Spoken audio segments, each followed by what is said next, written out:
Hello beautiful people, and welcome to today's video.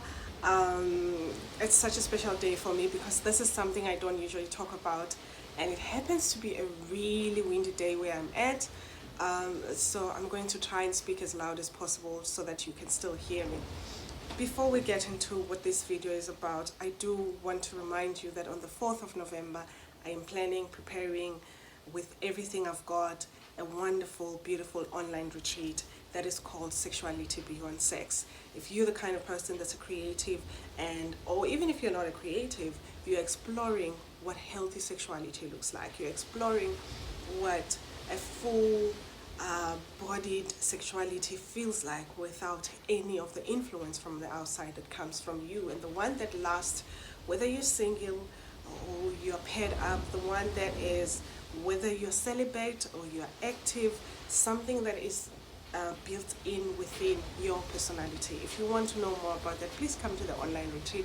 The online retreat will not just be about talking, lots of it will be about art, food, music, all those beautiful things. So it's going to be like a reviving of your soul, so to speak. So if you'd like to know more about that, please fill in the contact form below, and on the subject just go online retreat, and then I'll get in touch with you on how it looks like and everything like that. All right, so on today's video I would like to introduce you to my very first book. They say artistic projects are like babies, and I really believe it.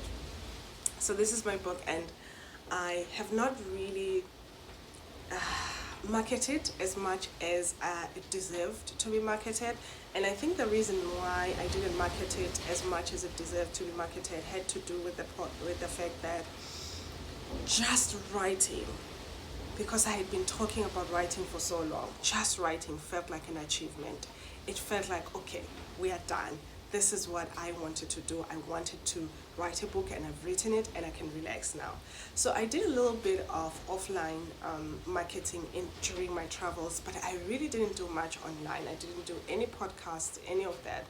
And now I feel like I'm ready. I'm ready to let it be known that I wrote a book, and I wrote this book, and I self-published it in 2021, and only now that I am thinking, you know what, now I want to market it. And this is a beautiful thing about self-publishing, is that you get to decide when you feel healthy enough, and I mean spiritually healthy. If you feel you're not so tired anymore, you can now introduce whatever it is to the world. You can take your time writing, you can take your time editing, you can take your time publishing, and you can also take your time marketing the book and selling it. Or you could decide to keep it to yourself. I think that's okay too. All right, now introducing you to the baby herself, Tishiwe. Okay, so because the camera is facing me, I can see myself. The words are sort of upside down, but this is the book, Tishiwe, and it's about a normal love, which is really not normal. It is a questioning of what exactly is a normal love. What exactly does it look like? Because most of us have not really seen what does it look like if love is perfect. So the normal that we have is the ups and downs, is the maybes, that's the normal that we are accustomed to. And in this book you get to learn more about that. So let me first give you an overall view of how the book is divided. So first things first, it's called Tishiwe. Tishiwe is a South African name of a girl. Usually, yeah, I think it's gender. It has gender. It's a girl's name, and it's a very common name, I think, Tishiwe, in South Africa. And the book is about a woman. I think she is in her late 20s. A woman that is in her late 20s, and that is really questioning what love is all about, what life is all about, and trying to put all of that together and trying to see if it merges somewhere. That is what Tishiwe is going through. But before we go into the book, I do want to share how it looks like inside. All right. So first things first, how the novella is arranged is that first you get a few pages, 1 or 2 pages of the story of Tishiwe remembering the past. Tishiwe sort of daydreaming, because she gets to daydream a lot about what in the past she believed was love and what she's experiencing is love now. And then a chapter begins. The chapter now speaks of the present, of what she's going through. And then again, this is a chapter, a chapter, a chapter, a chapter. Okay. And then again, she goes back into daydreaming. She daydreams and then gets back to normal life in chapter 2. That's what it's about. Until the story finishes. After the story finishes, which is later on in the book, then there's poetry. The poetry is called Love Letter to Men. And I opened to this beautiful one, which is called A Story of My Father. So the poetry is about the love, honor, appreciation that I personally am giving to men.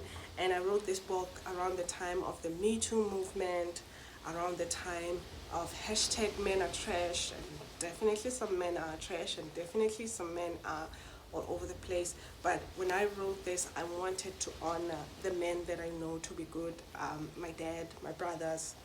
I wanted to honor that through the poetry, and you will see that in the poetry I talk about what could be the reason that we are seeing such violent behaviors from men or inappropriate behaviors from men.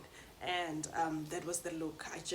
I think I was so tired of hearing about how horrible men are that I decided to do poetry around that. So that is how the book is arranged in all its entirety.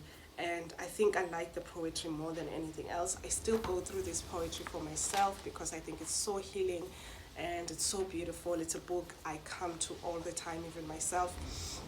So if you're the kind of person that is trying to understand life, that is wanting to know all different kinds of love out there and how love could look like and how pure, clean love could look like, this is a book for you. And just for healing. Like, I am not a man, but this poetry has just been so healing for me, and I think it's definitely healing for the people that have read the book and that have bought the book. How do you get the book now? I was just going through a lot of research yesterday about shipping costs. So this book is available on lulu.com.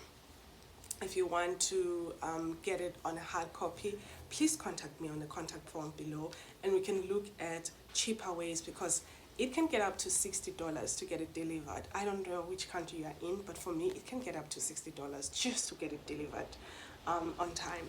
So let me know if you are looking for a hard copy. If you're not looking for a hard copy, you have gotten into the digital situation, you are amazing. On my website, just send me a message that you want to buy a book, and I'll let you know how to get it digitally, or if you wanted a hard copy, because it's just so difficult to shipping costs are very difficult. You'll pay more for the shipping cost than you will for the book, and I don't like that. That doesn't sound good to me. There's one thing I wanted to share about the writing process, and I'm sorry I'm doing that at the end of this video. I wanted to talk about the writing process as I'm talking about this beautiful baby Tishiwe, and the writing process, and how when I was writing this book, it took me about 18 months to write it.